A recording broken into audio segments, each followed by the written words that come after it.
Astillah ialah dayang Ara Nabilah binti Awang Astillah, berumur 31 tahun pada 2025 dan dilahirkan pada 15 Mac 1994 di Hospital Bilqis of Kent, Sandakan, Sabah. Anak sulung daripada 5 adik-beradik ini berketinggian 157 cm. Bella pernah mendapat pendidikan di sekolah jenis kebangsaan Cina Ming Chong di Sandakan, Sabah suatu ketika dahulu.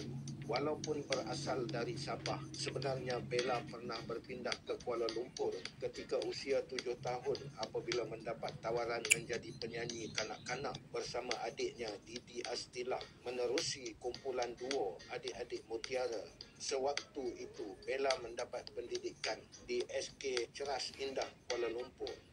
Di IG story pada tahun 2023, Bella pernah mendedahkan cita-cita asalnya sebenarnya ingin menjadi seorang pramugari dan perkara itu sudah pun ditanam sejak usia kecil serta diketahui oleh guru dan rakan-rakan rapatnya.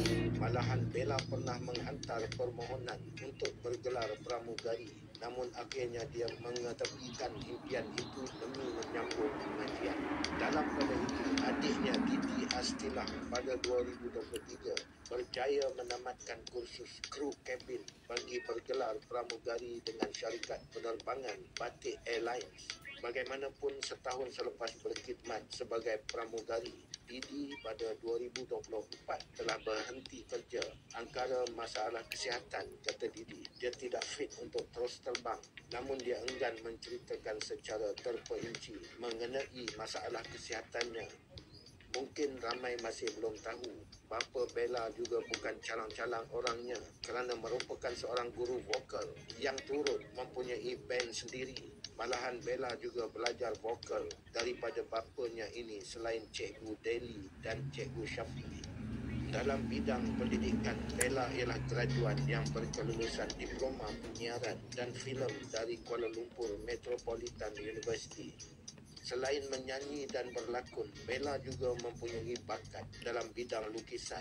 Pada 2021, menerusi Instagram, Bella mempamerkan bakatnya menghasilkan lukisan kanvas yang telah mengejutkan para pengikutnya. Antara lain, Bella ialah peminat kuat Datuk Seri Siti Nurhaliza sejak kecil, sebagaimana yang sering diwar-warkannya di posting Instagram. Dalam pada itu, ada pula para pengikutnya yang menyamakan wajahnya dengan Datuk Siti Nurhaliza ketika penyanyi nombor 1 negara itu di usia muda. Barangkali ramai yang menyedari hubungan rapat Bella dengan Syed Saddiq sejak mereka sama-sama menjadi duta jenama pakaian. Namun hakikatnya menurut Bella, pemilihan Syed Saddiq sebagai model video muzik